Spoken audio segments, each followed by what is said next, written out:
Hello students, welcome to banking नगरी। This video is specially for the beginners. अभी कुछ students ऐसे हैं, मुझे काफ़ी सारी क्वेरीज आती हैं यार, स्पेशली बिगनर्स की आती हैं। उनके साथ क्या इश्यूज़ आते हैं, उनको ये समझ में नहीं आता कि उनको स्टार्ट कहाँ से करना है। तो इस शॉर्ट वीडियो में मैं 4-5 बातें ऐसी बता दूंगा कि आपको एटलीस्ट स्टार्ट करने में दिक्कत नहीं आएगी। ज़्यादा टाइम नहीं लूँगा, मुश्किल से 2-3 मिनट की वीडियो रहने वाली है, स्पेशली फॉर बिगनर्स।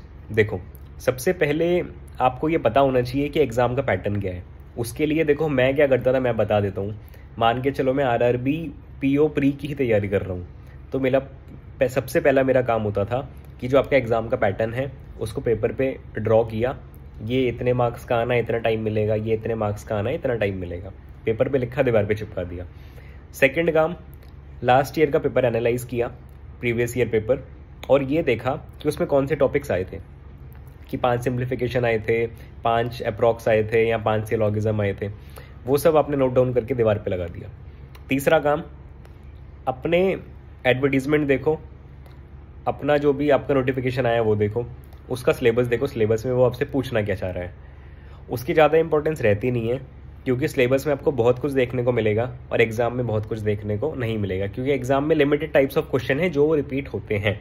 अगर मैं स्पेसिफिक टाइप्स की बात करूं, तो पहला काम हो गया कि आपने प्रीवियस ईयर पेपर देखा।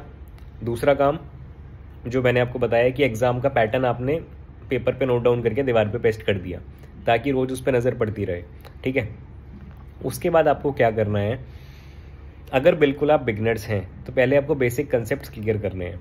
और एक सबसे बड़ा फोबिया दिमाग से निकाल दो कि मेरा सिलेबस कंप्लीट नहीं है, क्योंकि अगर आप बैंकिंग की प्रिपरेशन कर रहे हो ना, तो यार सिलेबस नाम की कोई चीज़ ही नहीं है। रीजनिंग में अगर पजल बनानी आती है, बेसिक्स आते हैं, तो केवल आपको उसको मास्टर करना है। ठीक है, अगर सिलोगिज्म है, इनइक्वालिटीज़ हैं, ब्लड रिलेशन है, बेसिक्स आधे आधे घंटे के हैं। आप किसी भी फैकल्टी से आधे घंटे में समझ सकते हो ब्लड रिलेशन कैसे सॉल्व करते हैं, सिलोगिज्म कैसे सॉल्व करते हैं, या फिर इनइक्वालिटीज़ कैसे सॉल्व करते हैं। आधे घंटे से ज़्यादा के टॉपिक्स ही नहीं हैं। टाइम कहाँ देना है, टाइम देना है केवल प्रैक्टिस में। प्रैक्टिस में टाइम लगता है। तो अगर कोई बच्चा कहता है ना कि मेरा सिलेबस कंप्लीट नहीं है, तो वो अपने साथ धोखा दे रहा है यार, अपने साथ गलती कर रहा है, क्योंकि सिलेबस नाम की चीज़ ही नहीं है। अगर आप क्वांट्स की तरफ आते हो तो मैं मान सकता हूँ कि हाँ, अरिथमेटिक का सिलेबस है। जब तक आप अरिथमेटिक के सारे टाइप्स कवर नहीं कर लोगे, आप कॉन्फिडेंट फील नहीं करोगे। But on the other hand, अगर मैं बात करूँ सिंप्लीफिकेशन की, अप्रॉक्सीमेशन की, डीआई की, या फिर आपकी क्वाड्रेटिक इक्वेशन की, आधे आधे घंटे के टॉपिक्स हैं। आपको बस एक बार सीखना है कि सॉल्व करना कैसे है। बाकी फिर जितना टाइम देना है केवल प्रैक्टिस को देना है। ये बिगनर्स के लिए बात हो गई कि पहले सारे टॉपिक्स को समझ लो और ये सीख लो कि उन पर्टिकुलर टॉपिक्स को आपको सॉल्व करना कैसे होता है। फिर सारा टाइम केवल प्रैक्टिस और प्रैक्टिस पे देना है। ये बहाना नहीं बनाना कि मेरा सिलेबस कंप्लीट नहीं है। ठीक है, ये बात हो गई इनकी।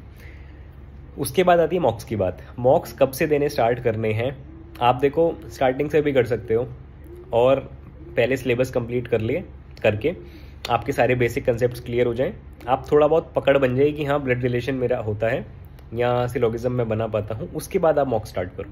ठीक है, क्योंकि जब आप मॉक्स देना स्टार्ट करोगे तो डिमोटिवेशन डेफिनेटली आएगा, मार्क्स कम आएंगे, आपको लगेगा मुझे कुछ नहीं आता, तो वहाँ से आपकी नैया डूबने लगती है।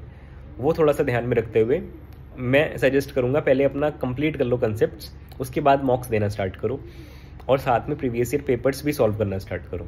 ठीक है, और बिगिनर्स के लिए सबसे बेस्ट एडवाइस कि देखो, मैं सजेस्ट करूँगा ऑफलाइन कोचिंग तो ज्वाइन मत ही करना।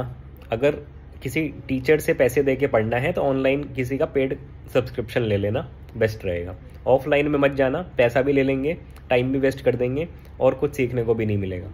ठीक है, और ये ही बात थी बिगिनर्स के लिए। और बाकी सब्सक्राइब करो यार, बाकी मैं गाइडेंस आपको देता ही रहता हूँ। ठीक है, बाकी कोई क्वेरीज हैं स्पेशली फॉर द बिगिनर्स को कोई डाउट है तो कमेंट्स में बताना। I will definitely make video on those particular topics. ठीक है, bye bye, have a nice day.